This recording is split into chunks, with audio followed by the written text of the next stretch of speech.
آپ کی جو تحریک ہے یہ ختم نبوت تحریک نہیں ہے، یہ اینٹی قادیانی تحریک ہے۔ ختم نبوت تحریک وہ ہوگی جو غلام احمد قادیانی دجال اسے بھی کنڈیم کرے گی، اور اشرف علی رسول اللہ جس کو آلریڈی آپ غلط سمجھتے ہیں، اور چشتی رسول اللہ،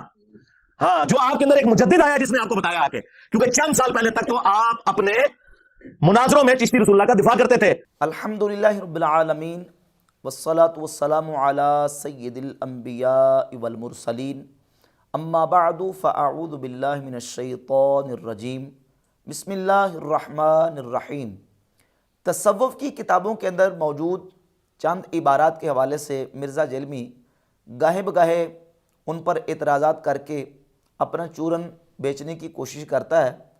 اور 12 مرتبہ بحمد تعالی ہم نے دلائل کے ساتھ مرزا جیلمی کے ان اعتراضات کے اللہ کے فضل و کرم سے جوابات دیے ہیں،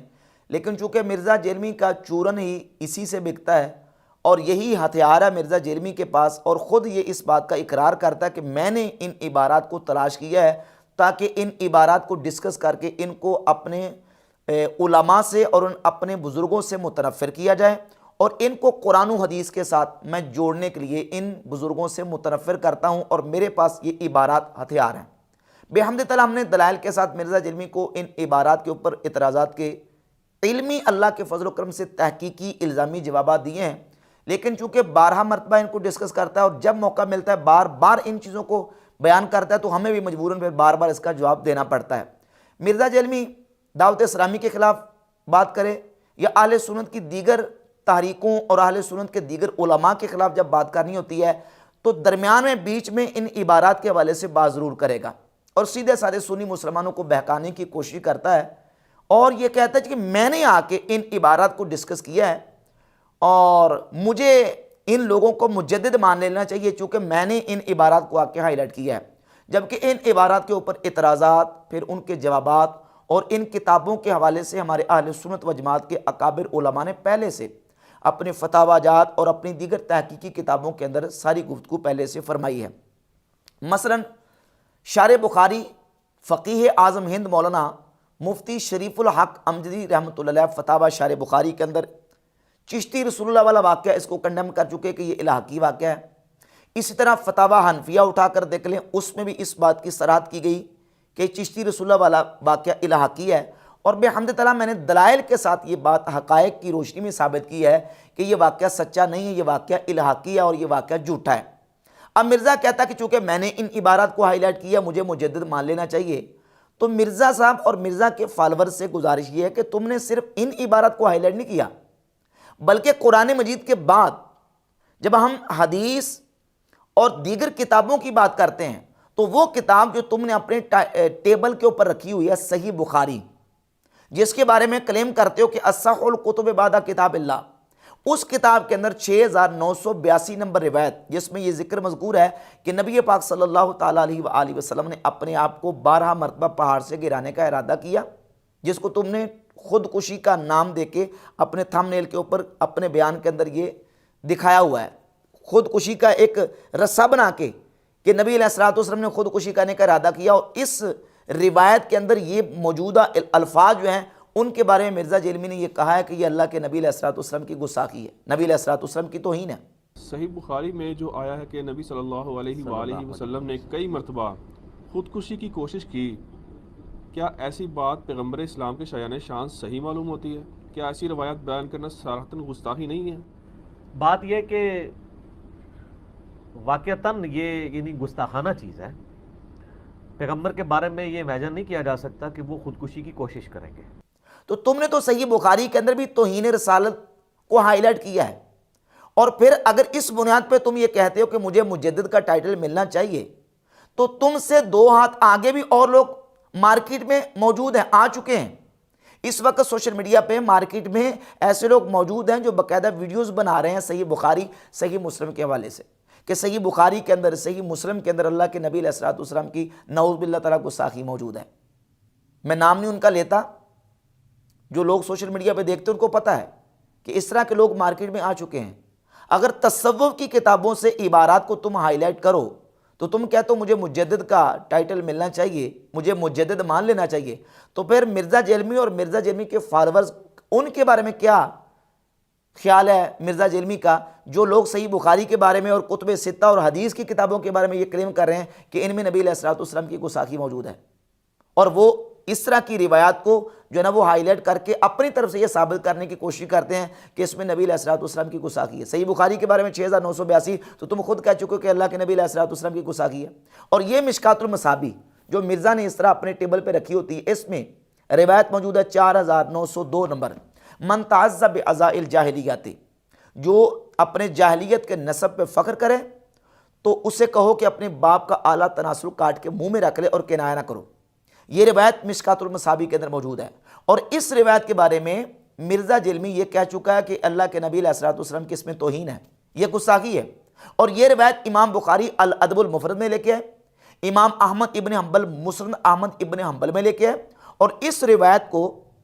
مرزا جلمی کے آئنسٹائن، جن کو مرزا جلمی آئنسٹائن کہتا ہے، ناصر الدین البانی نے السلسلۃ احادیث صحیحہ میں اس کو صحیح قرار دیا ہے، اس روایت کو جس کے بارے میں یہ کہتا ہے کہ نبی علیہ الصلوۃ والسلام کی اس میں گستاخی ہے۔ تو تصوف کی کتابوں کا مرتبہ اور درجہ تو بعد میں آتا ہے، مرزا جلمی تو حدیث کی کتابوں کے حوالے سے یہ کہہ چکا ہے کہ ان کے اندر اللہ کے نبی علیہ الصلوۃ والسلام کی گستاخی ہے۔ اب قرآن کے بعد مرتبہ تصوف کی کتابوں کا نہیں آتا،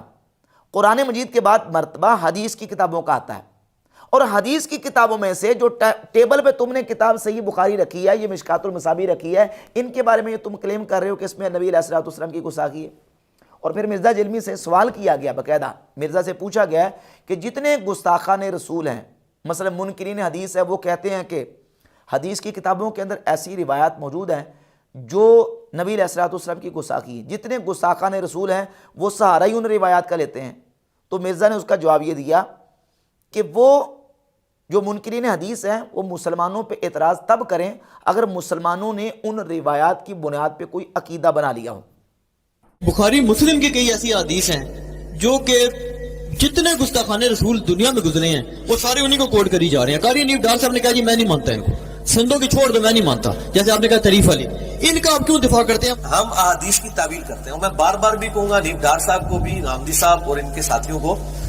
کہ اگر ان کی بنیاد کے اوپر کسی مسلمان نے غلط عقیدے بنا لیے ہوئے نا، پھر آپ ضرور مسلمانوں کے اوپر ٹونٹ کریں۔ اس کا نتیجہ کیا نکلا؟ نتیجہ یہ نکلا کہ ان روایات کی بنیاد پر اگر تو کسی نے عقیدہ بنا لیا ہے پھر تو کوئی بندہ اعتراض کر سکتا ہے، اور اگر عقیدہ نہیں بنایا تو پھر اعتراض نہیں کر سکتا۔ تو مرزا صاحب تصوف کی کتابوں کی جو عبارات تم پیش کرتے ہو، مثلا چشتی رسول اللہ والا واقعہ، اس واقعے کی بنیاد پہ کس سنی مسلمان نے یہ عقیدہ بنایا ہے کہ چشتی رسول اللہ کہنا درست ہے، جائز ہے، یہ کہنا چاہیے؟ جبکہ اس کے مقابلے میں ہمارے علماء کی کتابیں فتاوی جات موجود ہیں کہ جو اپنے آپ کو رسول اللہ کہے، بالخصوص فتاوی رضویہ میں امام احمد رضا خان محدث بریلوی رحمۃ اللہ فتاوی رضویہ کی جلد نمبر 15 صفحہ نمبر 719 پہ لکھتے ہیں، جو یہ کہے کہ انا رسول اللہ، میں اللہ کا رسول ہوں، یا یہ کہے کہ من پیغمبرم، میں پیغمبر ہوں، فرماتے ہیں اتنی بات کہنے سے وہ کافر ہو جائے گا۔ اب اس چشتی رسول اللہ والے واقعے کی بنیاد پہ کس نے عقیدہ بنایا، کس نے کہا کہ یہ درست ہے؟ پھر مرزا جلمی سے خود سوال کیا گیا کہ مرزا صاحب یہ جو واقعہ ہے چشتی رسول اللہ والا واقعہ، اس بنیاد پہ آپ ان پہ فتویٰ کیوں نہیں لگاتے جنہوں نے یہ چشتی رسول اللہ پڑھایا ہے؟ تو مرزا کہتا کہ اس میں احتمال ہے کہ ہو سکتا ہے کہ چونکہ 800 سال پرانے وہ بزرگ ہیں، ان کی طرف یہ کسی نے جھوٹا منسوب کر دیا ہو۔ عبارت پہ فتویٰ لگاتے ہیں، اور پھر اس میں یہ بھی چانس ہوتا ہے جو بہت پرانا بزرگ ہو سکتا ہے اس کی طرف کوئی بات منسوب کر دی گئی ہو۔ ہم نے اس لیے پکڑی ہوئی ہے کہ ان کے جو پیچھے چل رہے ہیں نا لوگ، وہ تو کہتے ہیں یہ انہی کی بات ہے، آن کرتے ہیں، تو پھر ہم کو کہتے ہیں پھر ٹھیک ہے، پھر تمہاری پبلک کو ہم بتائیں گے اور بزرگوں سے جان چھڑائیں گے۔ ہمیں تو ایک بہانہ چاہیے تھا، ہمیں تو مل گیا الحمدللہ۔ فتویٰ ان پر نہیں لگے گا، کیوں؟ اس لیے کہ ہو سکتا کہ ان کی طرف کسی نے جھوٹا منسوب کر دی۔ تم کہتے ہو سکتا ہے کر دیا ہو، ہم کہتے ہیں ہے کہ ان کی طرف یہ واقعہ جھوٹا منسوب ہے، اور اس کے میں نے دلائل بھی پہلے بھی ریکارڈ کروائے، اور ابھی میں آپ کے سامنے اس کے دلائل رکھوں گا کہ یہ واقعہ جو ہے وہ جن بزرگوں کی طرف منسوب کیا گیا ہے یہ جھوٹا واقعہ، یہ اس کی نسبت درست نہیں ہے۔ جس طرح حدیث کے بعد تاریخ کی جو مشہور کتابیں ہیں ان کے اندر ایک واقعہ صحابی رسول سیدنا امیر معاویہ رضی اللہ تعالیٰ عنہ کی طرف اسی طرح کا جھوٹا منسوب ہے، جس طرح کی یہ تاریخ کی کتاب ہے تاریخ الطبری۔ اب دیکھیں کتنی معروف اور مشہور تاریخ کی کتاب ہے، امام ابو جعفر محمد بن جریر الطبری المتوفیٰ 310 ہجری کی کتاب ہے تاریخ الطبری، جلد نمبر 3 صفحہ نمبر 265 پہ، اور یہ دوسری کتاب ہے البدایہ والنہایہ،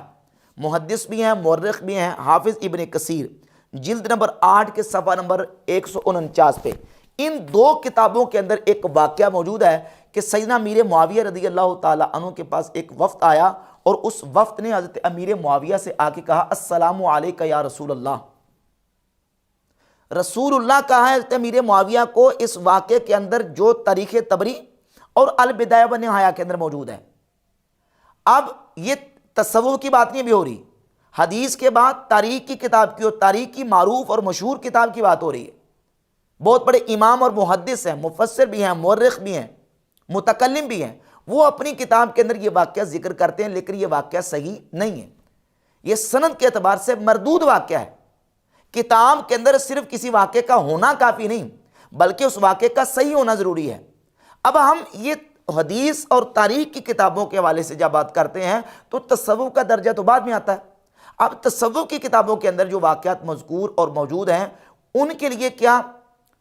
ضابطہ ہے، ان کے لیے کیا قاعدہ اور قانون ہے، اس سلسلے میں چند عبارات میں آپ کے سامنے اعلیٰ حضرت امام احمد رضا خان محدث بریلی رحمۃ اللہ تعالیٰ کی پیش کرتا ہوں فتاوی رضویہ سے۔ فتاوی رضویہ جلد نمبر 22 صفحہ نمبر 412 پہ امام احمد رضا خان محدث بریلی رحمۃ اللہ تعالیٰ فرماتے ہیں کہ بعض ملفوظات کہ بعض اولیاء کرام کی طرف بلا سند صحیح متصل منسوب ہوں، ایسے مسئلہ جلیلہ واضحہ متفق علیہ کے مقابل ہرگز قابل استناد نہیں۔ یہ امام احمد رضا خان محدث بریلی رحمۃ اللہ کی عبارت ہے، اور فتاوی رضویہ ہی کی جلد نمبر 22 کا صفحہ نمبر 491 پہ تصوف کی جن کتابوں کے اندر یہ واقعہ موجود ہے، بالخصوص فوائد السالکین جو کہ حشت بہشت کے اندر جو رسالہ موجود ہے، اس کے بارے میں صفحہ 491 جلد 22 کے لکھتے ہیں کہ دلیل العارفین، فوائد السالکین، تحفۃ العاشقین، 3 کتابوں کے نام ذکر کیے ہیں، اور ان میں سے ایک کتاب ہے فوائد السالکین جس کے اندر چشتی رسول اللہ والا واقعہ موجود ہے۔ فرماتے ہیں اولاً اسی کا ثبوت درکار کہ یہ کتابیں حضرات منسوب الیہم رضی اللہ تعالی عنہم کی ہیں، بہت کتابیں محض جھوٹ نسبت کر کے چھاپ دی ہیں۔ سب سے پہلے تو اس بات کا ثبوت درکار ہے کہ فوائد السالکین، تحفۃ العاشقین، دلیل العارفین یہ کتابیں جن بزرگوں کی طرف منسوب کی گئی ہیں یہ ان کی ہیں بھی کہ نہیں۔ بہت ساری کتابیں جھوٹی بزرگوں کی طرف منسوب کر دی گئی ہیں، اور امام احمد رضا خان محدث بریلی رحمۃ اللہ تعالی علیہ نے فتاوی رضویہ کے اندر ایک اور مقام پہ جلد نمبر 15 صفحہ نمبر 555 پہ لکھا ہے، فرماتے ہیں اولاً کوئی کتاب یا رسالہ کسی بزرگ کے نام سے منسوب ہونا اس سے ثبوت قطعی کو مستلزم نہیں۔ بہت رسالے خصوصاً اکابر چشت کے نام منسوب ہیں جس کا اصلاً ثبوت نہیں۔ چشتی اکابرین اور بزرگوں کی طرف بہت سے رسالے اور کتابیں منسوب ہیں، ان کا ثبوت ان تک سند صحیح سے نہیں ہے۔ امام احمد رضا خان محدث بریلی رحمۃ اللہ علیہ نے اس بات کی صراحت کی، اور اس کے علاوہ یہ کتاب اخبار الاخیار شیخ عبدالحق محدث دہلی رحمۃ اللہ علیہ کی، اس میں صفحہ نمبر 82 پہ شیخ لکھتے ہیں کہ شیخ الاسلام فرید الدین و شیخ الاسلام قطب الدین و از خواجگان چشت ہیچ شخص تصنیف نہ کرداست، یعنی شیخ فرید الدین رحمۃ اللہ علیہ، شیخ قطب الدین بختیار کاکی اور دیگر خواجگان چشت یعنی بزرگ جو چشتیوں کے ہیں، ہیچ شخص تصنیف نہ کرداست، کسی بزرگ نے کوئی تصنیف نہیں کی۔ وہ تو نفی کر رہے ہیں اس بات کی کہ ان بزرگوں نے کتابیں تحریر نہیں کی، جو کتابیں ان کی طرف نسبت کی گئی ہیں وہ کتابیں ان کی نسبت درست نہیں ہیں۔ امام احمد رضا خان محدث بریلی رحمۃ اللہ علیہ نے فوائد السالکین کے بارے میں، اکابرین چشت کے بارے میں صراحت اور وضاحت کے ساتھ یہ بات کی ہے کہ جو کتابیں اور رسائل ان کی طرف منسوب ہیں وہ درست نہیں ہیں۔ اب یہ کہتا ہے جی کہ یہ اینٹی قادیانی تحریکیں ہیں، یہ ختم نبوت کی تحریکیں نہیں چلا رہے، یہ اینٹی قادیانی ہیں۔ ختم نبوت کا ماننے والا وہ ہے، ختم نبوت کی تحریک وہ ہے جو مرزا قادیانی کو بھی کنڈم کریں گے، چشتی رسول اللہ کو بھی کنڈم کریں گے، اور اشرف علی تھانوی رسول اللہ کو بھی کنڈم کریں گے۔ تو ہم کرتے ہیں، ہم کہتے ہیں کہ مرزا قادیانی بھی کافر مرتد ہے، اور جو شخص یہ کہے کہ چشتی رسول اللہ کہنا درست ہے وہ بھی کافر ہے، اور جو یہ کہے کہ اشرف علی تھانوی رسول اللہ کہنا درست ہے وہ بھی کافر ہے۔ ہم تو کہہ رہے ہیں، تمہیں تو ہمت نہیں ہے، یا تم کہہ کے دکھاؤ کہ جو قادیانیوں کو کافر نہ مانے وہ کافر ہے، تمہیں تو یہ ہمت نہیں ہے، اور تمہارا جو بابا ہے جوید احمد غامدی وہ تو یہ کہتا ہے کہ جو اپنے آپ کو کلمہ پڑھ کے مسلمان کہہ رہا ہے مجھے کوئی حق نہیں کہ میں اس کا انکار کروں، اور تم نے اس کی تائید کی ہوئی ہے کہ غامدی صاحب کا یہ موقف بالکل مجھے درست لگا ہے، تم تو اس کی تائید کر رہے ہو۔ ہم تو یہ کہتے ہیں کہ جو نبی کریم علیہ الصلوۃ والسلام کی ختم نبوت کا منکر ہے